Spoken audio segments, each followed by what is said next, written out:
2017, a rather concerning FBI? post was uploaded to Reddit Oh, titled, RBI. What does "Found that cry mean? for help on Reddit from Thai factory worker."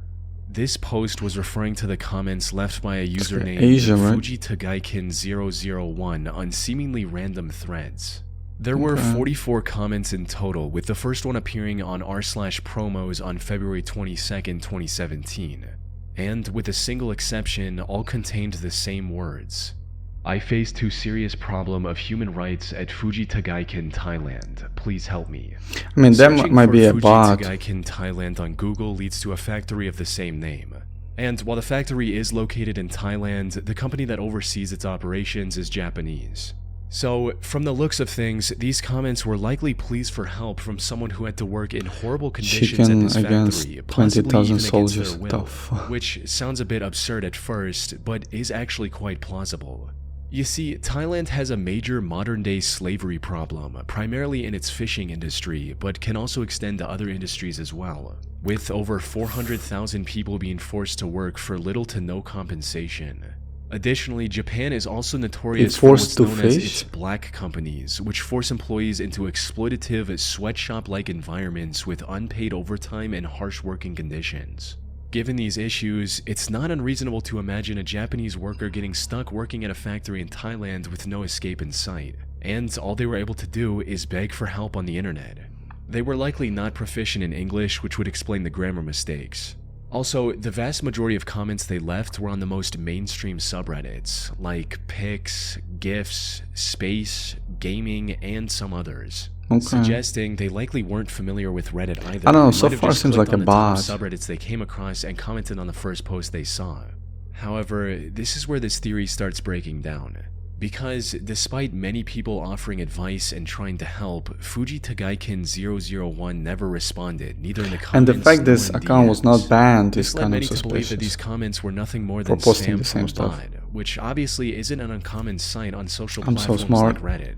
However, many argue that explanation doesn't hold much weight here, mainly because in one instance, Fujitagaikin001 posted the comment twice on the same thread, something they hadn't done in any post before or since. A bot would almost never make such a mistake, suggesting it might have been human error. On top of that, while 44 comments are a lot for a person, they are a tiny amount for spam bots that can post hundreds, if not thousands of comments in a matter of seconds. Not to mention the fact that Fujitagaikin001's comments were posted over the span of 4 days, with seemingly random intervals between each comment. Put simply, these comments were almost certainly posted by a person. So, what's really going on here? Were these comments really cries for help from someone stuck in an unfortunate, exploitative situation? Well, it's hard to say. From what I was able to find on Fujitagaikin, there doesn't seem to be any indications of shady activity going on behind the scenes. After Fujitagaikin001's story caught some attention, several people reported the company to organizations like Amnesty International. But the company is still operational to this day, and I didn't find any news coverage of anything bad. I mean, it seems like a pretty small company, no? It does have a few dozen negative reviews on Google, but almost all of them were posted after Fujitagaikin001's comment became popular on Reddit. One possible theory is that these comments were posted by a troll or a competitor with the express goal of tarnishing Fujitagaikin's reputation. However, there's currently no evidence that supports or contradicts this theory. The most likely explanation that I was able to come up with stems from the only comment Fujitagaikin001 made that strayed from the usual pattern. Translated into English, it reads, "Fujitagaikin, I'm being subjected to power harassment in Thailand." The power harassment mentioned in this comment is a specific Japanese term used to describe workplace bullying, usually by a superior. And while it is bad, it's not as extreme as the slavery situation many on the internet assumed it to be. Here's what I believe might have happened. A Japanese employee working at Fujitagaikin's Thai factory was likely getting harassed by one of their superiors. Frustrated with their situation, they turned to the internet for help. Probably because he was But Japanese. since they weren't fluent in English, they used a tool like Google Translate, which unfortunately made their comments sound far more serious than intended. Now, this is still nothing more than an educated guess. There are still many questions that remain unanswered, like why did they choose to spam it across largely unrelated subreddits? Or why did they stop commenting after 4 days? People on Reddit also discovered another one of their accounts named Help001 001 001 with similar comments. but that didn't provide any useful clues either. I mean, maybe he got leaving the true banned. intentions of Reddit user FujiTagaikin001 a mystery to this day. Probably got banned. On October 27, 2019, a newly created Reddit account named Snapped Fingers made a post on r/advice looking for help with his deteriorating mental condition, stating, "Seeing and hearing things that aren't there. Lately I have been seeing and hearing things that aren't there even more than normal. Most of the time it's small things like seeing spiders on me in my peripheral vision only to look at them and they disappear. Other Now times peripheral when I'm in bed, is this a thing crazy about the one. thickness of a big fist pops up like a big snake on the side of my bed and looks at me only to dart back down out of sight. Whenever I investigate, Sometimes nothing is it can there. happen actually. Rarely, there's full body visual hallucinations. The last one was from a couple years ago when I was taking out the garbage. The silhouette of a child crunched down on all fours charged me only to disappear when I looked at it. And before that, there was That's a a little large, too fleshy, detailed. naked, featureless figure slowly walking on all fours in the room down the hall, approximately the average size of a man. The OP then went on to describe how All he did similar fours. audio-visual hallucinations since he was a child, and how the situation was getting worse as of late. Unfortunately, he didn't seem to have anyone in his life he could rely on. According to the OP, his relatives dismissed his condition as something supernatural, and his friends, quote, kicked him to the curb, suggesting he might have had a falling out with them. The OP also described his reasoning for not getting a medical diagnosis, as to him it felt like the doctors were treating him like a science experiment. This post alone painted Snapped Fingers as a deeply troubled person who is likely suffering from severe schizophrenia and possibly other mental illnesses as well. However, this was just the beginning of the deeply disturbing spiral he would look eventually at descend the into. Starting from his very next post on profile picture. r/confessions titled, "Saw someone get run over by a train and didn't feel anything." Things drifted from mental hallucinations to physical harm from that point on, with Snapped Fingers asking, Maybe he "If I saw bite it off on my the own finger, internet. could it be reattached or attached somewhere else?" The OP also shared a story of a painful experience he had to go through because of his condition, reading, "In 2008, I stuck a power drill into my arm. Sometime back in 2008, I was putting together a shelf when this large black mass came out of nowhere and engulfed my unoccupied arm. I didn't see it till it was right up on me. It scared me so badly, and it was coming up from my arm for my face. So I started jamming the drill into it. On the second strike, I hit my arm and the hallucination dissipated." Concerned users once again urged the OP to seek medical help, but he declined it once again, stating that he didn't want to end up in a mental asylum or become an experiment for doctors again. Fair enough. However, while he rejected most of the normal advice under this post, the one comment he agreed with suggested a fairly absurd explanation for OP's situation, suggesting that maybe the OP could see into another dimension. This was odd considering his earlier reservations about the clearly untrue supernatural beliefs of his relatives. But for some unknown reason, this one comment struck a chord with him, resulting in him spiraling out of control and eventually adopting the belief that his hallucinations were caused by some interdimensional beings. Much of this new belief was fueled by equally mentally ill or outright delusional individuals he befriended on platforms like Discord. But in Snapped Fingers' broken, mentally ill mind, he'd finally found the truth. So he began inquiring about how to deal with these so-called interdimensional beings. I think this guy just been watching too much weird stuff on the internet. That's What was the best way to banish them? why And what he had to he's sacrifice to saying make these things. beings leave him alone. Or maybe Now, it's unclear if hallucinating. people giving him these ideas genuinely Maybe believed what drugs. they were saying, or if they were just trolls who were taking advantage of OP's mental illness to see how far they could push him. Regardless of their intentions, however, the end result was the spiraling of a vulnerable young man who now believed that there were, quote, interdimensional hell portals in the Paris catacombs, and that his duty was to close said portals. He even started denying having schizophrenia in favor of this false belief. To make matters worse, Snapped Fingers actually ended up traveling to Paris in May of 2020 to achieve his newfound goal, and apparently stole a car to do so. On the 5th of May, he made one final post before What? entering the catacombs, stating, "We'll be entering the catacombs in a few hours-ish." Before, someone had asked about a time frame for when I'll post an update, and while I don't know how big the catacombs are, my guess is maybe a day or two before my return with videos. I've taken some test footage while I was held up inside a dumpster the other night, and the quality honestly isn't that great, but it's alright. To make up for the quality of the video, I will take more footage while I'm down there. However, the update never came, leading many to believe that the OP had likely gotten lost and passed away from exhaustion or dehydration inside the catacombs. For those who don't know, the Paris catacombs stretch over 186 miles or 300 kilometers, most of which is completely unexplored. Entering these unknown sections is pretty much a death sentence for even experts on the location, let alone a complete rookie like the OP. But to everyone's surprise, Snapped Fingers actually made a comeback almost 2 years later in May of 2022. It seemed he somehow successfully found his way into the catacombs, explored them for a while, and then managed to find his way back.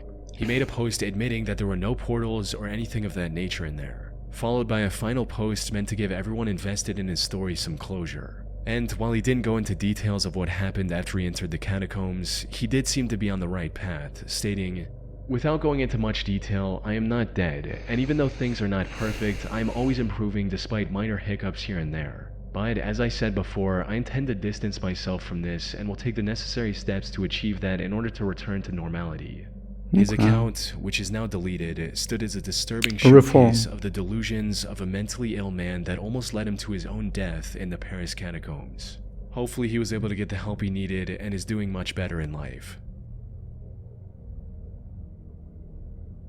April Bever was a 45-year-old woman who lived in the city of Broken Arrow, Oklahoma with her husband, 45-year-old David Bever, and their 7 children. April was the primary caretaker of her family, as well as the teacher for her homeschooled children. In addition to this, she also liked browsing Reddit, where she went by the name of Aoki Mom. Given her otherwise busy lifestyle, Reddit was one place where she could talk to other like-minded people and make new connections. Though many of her posts revolved around the love she had for her children. On a post discussing the financial benefits of not having any kids, April wrote, "I have 7 children and we have always lived on one income and have never had any government assistance or needed it. We have a 4,700 square foot house, 2 newer cars, and my kids do not do without. There are childless people that do not have this. Life is about making good job or income choices and then making the best money choices based on your income. I would never give up having any of my children so I could have more money. They are amazing people and the world would benefit by having them in it. And nothing I could buy or invest in could compare to giving a person a chance to have a life." Put simply, there was nothing April treasured more than her family. Sadly, her time with this family was cut short in 2015, in what would later be remembered as one of the greatest tragedies of Broken Arrow, Oklahoma. On July 22nd, 2015, the Broken Arrow Police Department received a 911 call from 12-year-old Daniel Bever, April and David's 3rd son. Broken Arrow 911. Hello? Hello. Hi, where are you at? Broken Arrow, Oklahoma 7411. What address? 709 Magnolia Court. Okay. Are you the only one there? No, my brother's attacking my family. Your dad is attacking your family? No, my brother. He has an idea stealing me. The call ended shortly after, and any subsequent attempts from the police to contact the family were unsuccessful. Officers rushed to the scene as quickly as they could. When they reached the Bever house, the front door was locked, so they forced their way in. However, nothing could have prepared them for the massacre they were about to witness on the other side. Massacre? The first person officers found was 13-year-old Crystal, lying in the hallway in a pool of her own blood. She'd been stabbed multiple times, including a slash across her throat. Despite her injuries, however, she was conscious and managed to tell the officers that her 2 older brothers, 18-year-old Robert and 16-year-old Michael, were the ones responsible for everything. Further inside the home, officers found the remains of the rest of the family, all with dozens of stab wounds. April was in especially rough shape, with a later autopsy report confirming over 48 wounds on her body. The only one left unharmed was the youngest, 2-year-old Autumn. However, Robert and Michael were nowhere to be seen. Fortunately, investigators were quick to determine that they might have escaped from the back door, and it wasn't long before the 2 were located and subsequently arrested, hiding in the woods behind their home. They look insane. Robert said that he was proud of what he had done. Later interrogation also revealed their motive, which boiled down to imitating the actions of other mass murderers they had read about on the internet. They wanted to start with their own family and then leave a trail of blood across many states. Fortunately, they were caught before they could execute this plan completely. And the guy is smiling smiling multiple times over the next few years and were found guilty on the charges filed against them. Michael was sentenced to 5 consecutive life sentences, while what's Robert with was the given 9 face? for being the primary mastermind behind the crime. Aoki Mom's Reddit account and subsequent posts are now left abandoned, seen in a much more disturbing light following the massacre that took place over a decade earlier. Wow. That was not what I was expecting. On the 7th of August 2015, Jeez. Reddit user Is There Life After Lyme made a post in the Lyme disease subreddit recounting her terrible experience with the ailment, writing, "Lyme disease has ruined my life. What is that? I was diagnosed by an LLMD last year with congenital Lyme disease, as well as several co-infections after several years of suffering with horrible brain fog, depression, vision problems. What is the and Lyme memory loss. disease? I was so happy to finally get a diagnosis. Since then, I have been getting treated, but I have not gotten any better at all. I am a single working mother, and between visits to my LLMD and the formulas I buy from her and paying for things for my child, I am struggling to stay afloat. I do not have health insurance, and it's getting to the point where I'm looking into food stamps. My LLMD tells me that I will get worse if I stop the treatments now because the bacteria are smart. There are no other LLMDs in my area, so I can't go for a second opinion, and it's useless to go to a traditional Lyme doctor where I'll just be disease. laughed at. I feel like I've tried everything and nothing has worked. I've even begun to see signs of congenital Lyme disease in my 5-year-old daughter. The hostility, the impulsiveness, the inability to concentrate. I simply can't afford to get her treated for It's like Lyme. ADHD. I've or even something. asked myself if I should give her up for adoption and if I'm fit to be a mother with my mind the way it is. I just don't know what to do. Lyme disease has ruined my life. It ended my first marriage and estranged me from my ex. I guess my main question is, where do I go from here? What do I do if I'm not getting better? How could I pay for treatment without going broke and having to apply for food stamps? And if all this wasn't bad enough, in a comment under this post, she also revealed that her LLMD was also strictly against antibiotics and only prescribed herbal formulas. Not only were these expensive Some herbal bugs? treatments largely ineffective in treating the core issue, they were actively harming her, with one of these prescriptions causing hallucinations and psychosis, as well as physical symptoms like an upset stomach. From what she revealed in this post, OP's life seemed truly hopeless. However, something about her story didn't feel right. The symptoms she described weren't in line with the most common symptoms of Lyme disease. More importantly, she herself admitted that all of her Lyme disease tests were actually negative, and that her entire diagnosis, and by extension treatment, was based on a single test that came back inconclusive. Either her LLMD was taking advantage of her, or she was lying about her life to gain sympathy from other Redditors. In either case, Karma something was farming. very wrong. Despite she the growing got skepticism, -1 on however, them. Is There Life After Lyme kept posting about Lyme disease and other related subjects. But then, in September 21st, she made a post that shed further light on her condition, more specifically how it related to her deteriorating mental state. In it, she recounted a psychotic episode she experienced at the grocery store earlier that week, where voices were screaming at her to buy specific things or they would hurt her. Most users who saw the post urged her to seek professional help, which would have likely helped her get her life in order. Surprisingly, she agreed with these suggestions, promised to admit herself into a psych ward, and stopped posting entirely. Unfortunately, by the time she returned in 2016, her mental state had somehow gotten significantly worse. She started rambling about random conspiracy theories relating to everything from the child-free subreddit to the Pizzagate conspiracy and how it all relates to Lyme disease. Is There Life After Lyme had officially gone off the deep end, and her situation life was after getting worse Lyme. with each passing day. By 2018, her posts had become completely unreadable. These nonsensical posts were occasionally interrupted by her disturbing cries for help as well, but she didn't respond coherently to anyone who reached out to her, which was extremely concerning for many. This went on till February 2019, after which she completely disappeared from the internet, leaving many to wonder what actually happened to her. However, some Reddit users weren't concerned at all, since in their eyes, the entire Is There Life After Lyme account was nothing more than a clever hoax. And it's easy to see why. There were quite a few inconsistencies in her posting habits that hinted at the whole thing being fake. For instance, if she'd truly become LARP? incapable of stringing together a single coherent sentence, how was she able to operate a computer or phone enough to make these posts in the first place? Additionally, she also started making parts of her posts in other languages. But when people translated these other languages, they were generally written without any errors, even though the English portion of the same post was completely incomprehensible. However, before people were able to reach a conclusion about whether it was all real or not, someone claiming to be her sister logged into her account and told others she'd been hospitalized after an incident. If we assume the whole thing was fake from the start, it's possible the person behind the account noticed the skepticism and introduced the sister character to wrap up the story. On the other hand, It's a if LARP. everything about Is There Life After Lyme was genuine, this remains as one of the most haunting cases of mental deterioration. Man, archived Reddit is on crazy place. It's some crazy ass asylum. Jeez Louise.